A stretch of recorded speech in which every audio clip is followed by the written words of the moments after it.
My children moved me into a cheap nursing home to take my house, so I left my entire fortune to the one nurse who showed me kindness.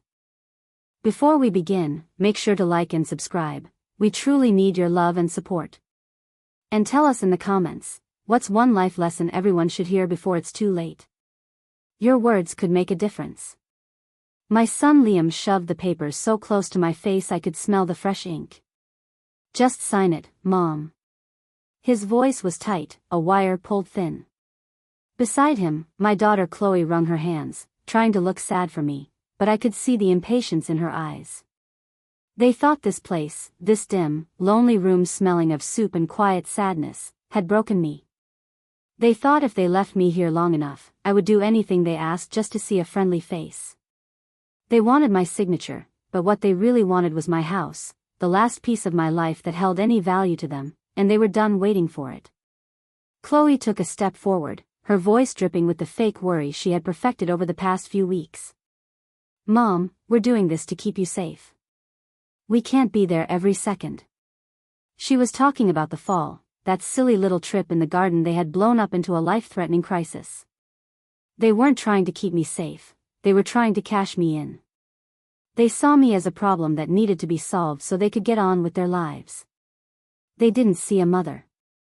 They saw a roadblock sitting between them and a huge pile of money. All the years I spent raising them, all the sacrifices I made, had been completely forgotten. Then came the blow that was meant to finish me. It's too late to be difficult, Liam said, throwing the papers on the thin blanket covering my legs. We've already found a buyer, Mom. A developer who wants the whole block. They're making a cash offer, and our agent is ready to go. This is happening, with or without your help. My heart dropped. A buyer. An agent. The words were like hammers, nailing my coffin shut. It was a public announcement that my own children were selling my life out from under me. I felt the walls of the small room closing in, the feeling of complete and utter defeat washing over me. But as Liam turned to leave, puffing out his chest like he had just won a great victory, a strange calm settled over me. I looked at the pen he had left on the bed. Then I looked up at him, a small smile touching my lips for the first time in weeks. That's funny, I said, my voice clear and steady. Liam and Chloe stopped dead in their tracks, turning to face me with confused frowns. You have a buyer ready? I asked, letting the question hang in the air. Because I had a very interesting phone call this morning with your father's old lawyer. Mr. Chen. You remember him, don't you? 2. Liam's face went pale, and Chloe took a half step back, her hand flying to her mouth. The name Mr. Chen hung in the air between us, a ghost from a time when our family was still a family. They looked at each other, their shared panic a silent conversation. They saw a weak, confused old woman, but the name of my late husband's sharp, no-nonsense lawyer was a bucket of ice water, and they were finally waking up. Seeing that fear in their eyes sent my mind tumbling backward, to the days when their faces held love, not calculation. It's strange how you can spend a lifetime building a family, pouring everything you have into it, only to find that the foundation was made of sand all along. After their father passed, they became my whole world. I convinced myself that their success would be my legacy. When Liam got into that fancy university for his master's degree, he was so excited, but the cost was staggering. I didn't hesitate. I took the money from my own retirement fund, the nest egg my husband and I had so carefully built, and I handed it over. I pictured him walking across that stage, and it felt like I was walking there with him. I thought I was investing in his future, but really, I was just teaching him that my security was less important than his ambition. He was a good boy, but he learned the lesson too well. It was the same with Chloe. She had a big heart and even bigger dreams, but she was impulsive. She poured all her savings, and a good chunk of my own, into a trendy little boutique that was doomed from the start. When the debt collectors started calling, she was devastated. To save her from the humiliation, I sold her father's old car. It was the last big piece of him I had left, but I couldn't bear to see her so broken. I handed her the check, and she cried with relief. She promised she'd pay me back one day, but that day never came. The calls for help became normal, and the calls just to say hello became a thing of the past. My house was the only thing left. Every corner held a memory, from the kitchen that always smelled of baking bread to the porch swing where I rocked my grandbabies to sleep. It wasn't just a building, it was my life, my heart, my history. But to them, it had become just an object, a pile of money waiting to be claimed. The final excuse came on a Tuesday afternoon. I tripped over a loose paving stone in the garden, a silly little fall that left me with nothing more than a bruised knee and a wounded sense of pride. But to hear them tell it, you would have thought I had tumbled off a cliff. Their concern was so sudden, so rehearsed. It was the perfect excuse they had been waiting for, the key they needed to turn the lock on this very room. 3. The meeting was at my house, in my living room, but it felt like I was the one on trial. Liam started with his serious, businesslike voice, talking about my recent episode and the importance of proactive care. Chloe sat beside me on the sofa, holding my hand, her grip just a little too tight. She kept saying, "We're so worried, Mom," but her eyes kept darting toward Liam, looking for her next cue. It was a perfectly rehearsed play, and I was the only one who hadn't been given a script. Liam's wife, Sarah, sat in the armchair across from me, staring at her phone, refusing to look me in the eye. Her silence was the loudest sound in the room. Then came the brochures.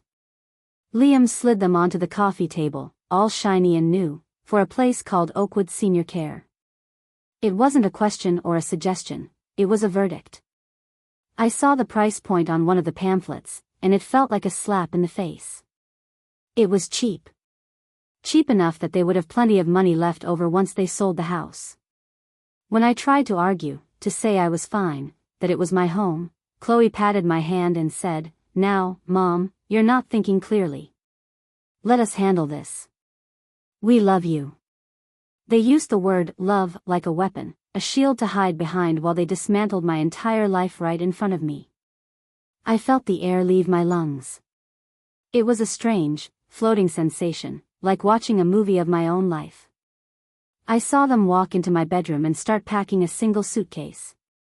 My whole existence, the things I had treasured for 50 years, was being sorted into two piles, essential and non-essential. A few photo albums made the cut. My favorite teapot did not. They moved with a chilling efficiency that told me this wasn't a new idea. This was a plan that had been growing in the dark for months, maybe even years. They were so focused on the task, they didn't even notice the tears streaming down my face. They drove me away without letting me take one last walk through my garden. As the car pulled away, I saw my neighbor, Mrs. Gable, watering her roses. She gave a little wave, and I just stared back, too ashamed to even lift my hand. The final blow was the sound of the door at Oakwood clicking shut behind me. It was a heavy, final sound. It was the sound of my old life ending and my new, lonely reality beginning. In that moment, I wasn't their mother anymore. I was just a problem that had finally been solved. And I was completely, utterly alone. 4. The first few weeks at Oakwood were a blur of beige walls and the scent of overcooked cabbage. Every day was the same. A new aide I didn't know would come in, call me "sweetie," and help me with my morning routine. The food was mushy and tasteless, served on plastic trays. The hours stretched on forever, filled with the drone of a television in the common room that no one was really watching. I tried calling Liam and Chloe, but my calls usually went to voicemail. When one of them did pick up, their voices were rushed. They were always in the middle of something or so busy dealing with the house. They talked about the house like it was a difficult employee they were managing, not the place where they grew up. I started to shrink. The anger I had felt during that last confrontation faded, leaving behind a deep, heavy shame. I would sit by my window, watching cars pass on the street, and their words would echo in my head. "You're not thinking clearly. This is for your own good." I started to believe them. Maybe I was just a confused old woman. Maybe I was a burden they were right to shed. The loneliness was a physical weight, pressing down on my chest until it was hard to breathe. I was fading away in that beige room, and the worst part was, I felt like I deserved it. I was becoming the person they told me I was. Then, one rainy afternoon, a young nurse came in. I hadn't seen her before. She had kind, tired eyes and a gentle smile. "Elara?" she asked, and the sound of my own name startled me. Everyone else just called me Room 2B. She held out a steaming mug. "You look like you could use a real cup of tea, not that brown water they serve downstairs." Her name was Maya, and she didn't treat me like a patient or a problem. She saw the picture of my late husband on my bedside table and asked what his name was. She actually listened, as I told her about him. It was a small thing, just 5 minutes of her time, but it was the first crack of light in a long, dark tunnel. That spark of kindness from Maya gave me a reason to fight back against the gloom. It made me want to remember who I was before I became Room 2B. One evening, feeling a desperate need to connect with my past, I pulled out the small cardboard box they had packed for me. I sifted through the few photo albums and trinkets, my fingers searching for something solid, something real. At the very bottom, tucked beneath a stack of old letters, my hand brushed against a thick, folded document. It was stiff with age. I pulled it out, my heart giving a strange flutter. It was the original deed to my house, and wrapped inside it was a letter, sealed and addressed to me in my husband's familiar, steady handwriting. 5. My hands trembled as I sat on the edge of my bed, the weight of Liam's threat pressing down on me. A buyer. An agent. The words echoed in my head. I felt a desperate need to connect with something real, something from the life they were trying to erase. I pulled out the small cardboard box they had packed for me and began sifting through the few photo albums and trinkets, my fingers searching for the comfort of a solid memory. Tucked inside an old book, I found a letter from my husband, written years ago. It wasn't about business or legal matters. It was just a love letter, telling me I was the strongest person he knew and that our home was the happiest place on earth because of me. The words were a balm on my wounded spirit, but they offered no solution. I continued to sort through the papers, my heart aching with loss.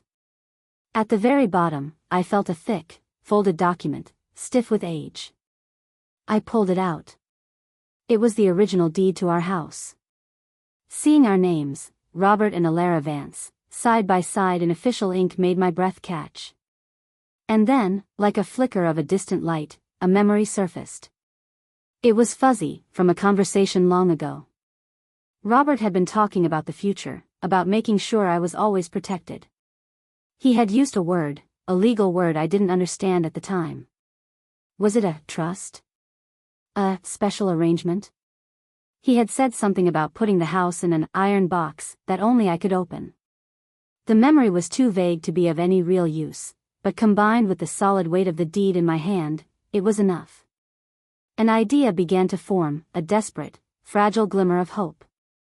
Who would know for sure? Who handled all of Robert's affairs?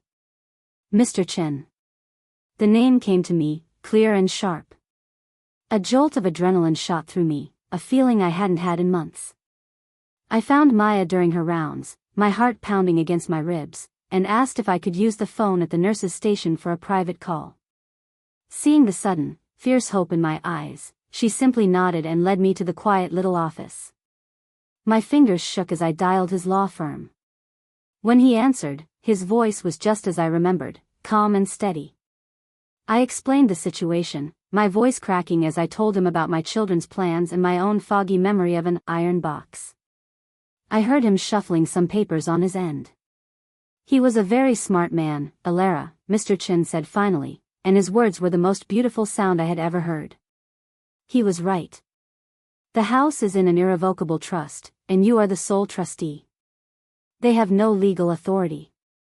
The power, my dear, has always been entirely yours. I hung up the phone, and the beige room didn't seem so bleak anymore.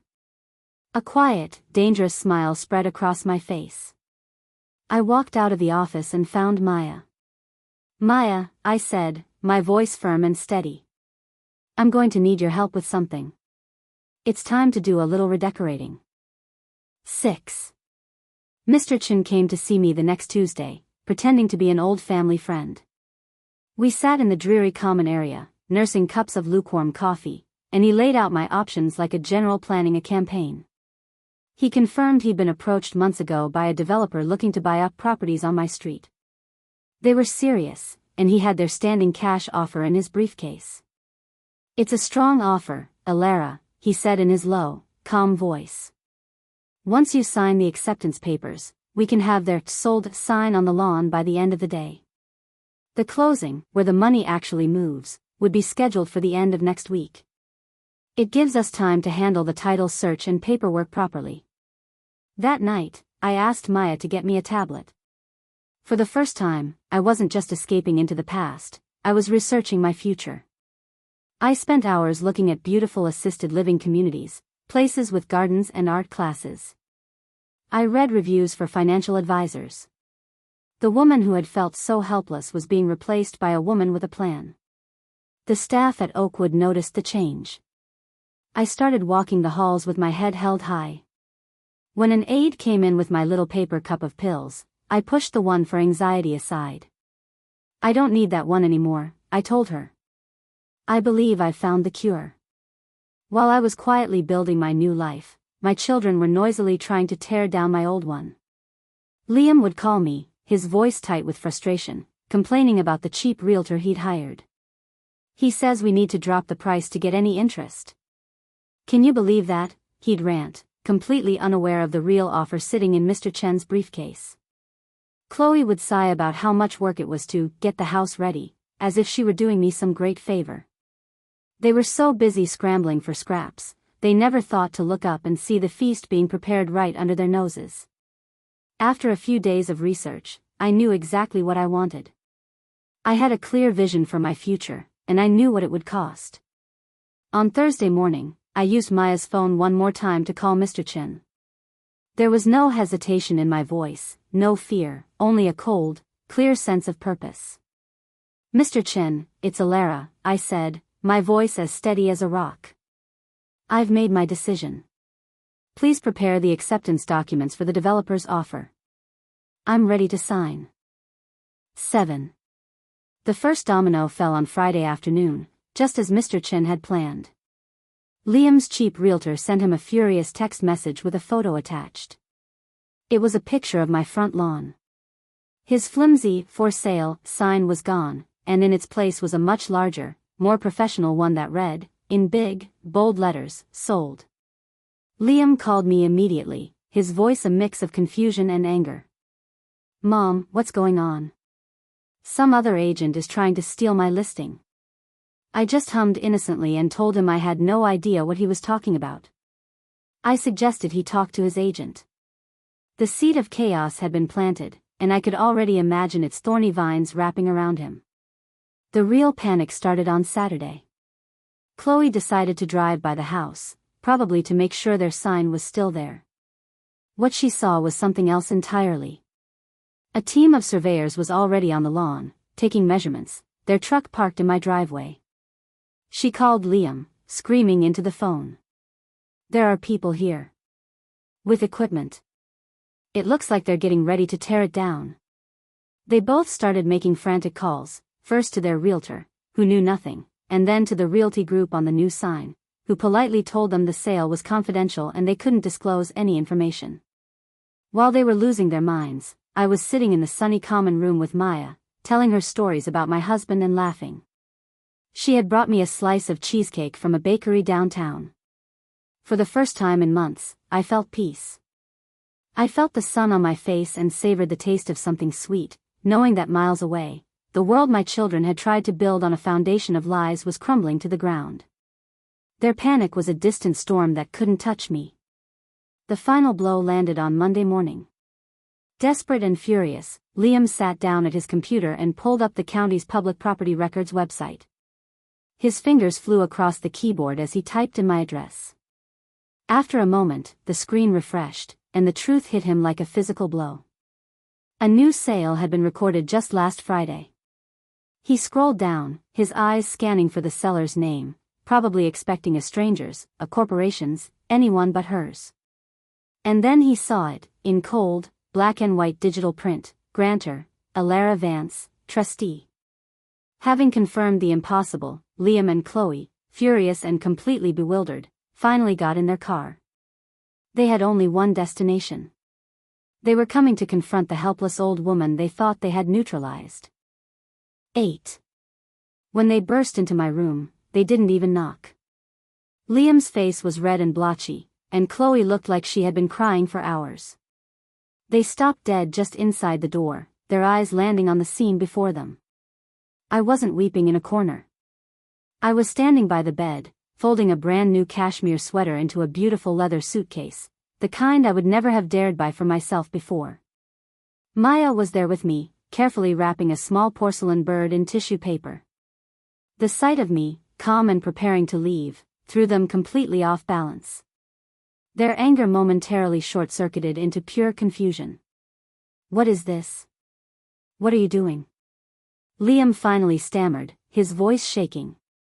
"What did you do to the house?" "It's gone." Chloe started to sob, her voice thick with accusation. "How could you let this happen, Mom? How could you let someone just steal our house?" The word "our" hung in the air, so full of entitlement it almost made me laugh. I looked up from my suitcase, my expression perfectly calm, and met my daughter's tear-filled eyes. "I didn't let it happen, Chloe," I said, my voice soft but clear as a bell. "I made it happen. It was my house to sell, after all." They stared at me, speechless. The simple, undeniable truth of my statement was a wall they couldn't break through. "Our inheritance," Liam whispered, the fight draining out of him, leaving only a hollow shell of disbelief.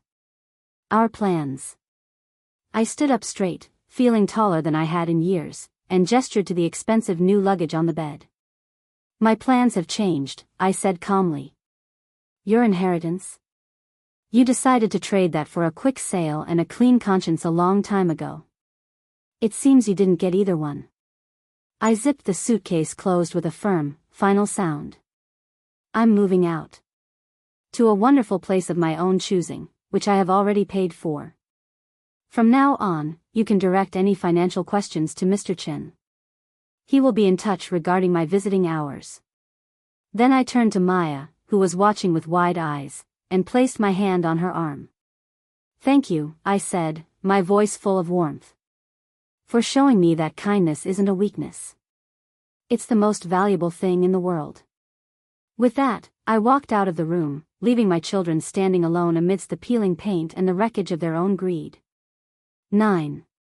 My new home doesn't smell like bleach and sadness, it smells like fresh flowers and baking bread. I have a small apartment with a balcony that looks out over a beautiful, sprawling garden, where I spend my mornings sipping real tea. I joined a painting class, something I've wanted to do for 30 years, and my hands, which once trembled with rage, now hold a brush steady. I've made friends, women my age with stories and laughter to share. I am not a patient here. I am a resident. I am a person. I am a Lara again, and I haven't felt so alive in years. For my children, life became very quiet. The grand plans they had for my money evaporated, leaving behind a hard, bitter reality. Liam, however, wasn't ready to give up. He found out where I was living and showed up one afternoon, demanding to see me. The polite woman at the front desk informed him that I was not accepting unscheduled visitors. He became loud, insistent, his voice echoing in the marble lobby. But the staff was firm. They calmly told him that if he didn't leave, they would call security. He left, defeated and humiliated, having learned that the rules of his world no longer applied in mine. A few days later, a letter arrived from Chloe. It was handwritten, and the pages were stained with what looked like tears. It was a long, rambling, heartfelt apology that, for the first time, didn't mention money once. It was the letter of a daughter who finally understood what she had lost. Then, a week after his failed visit, Liam called. There was no anger left in his voice, only a hollowed-out exhaustion.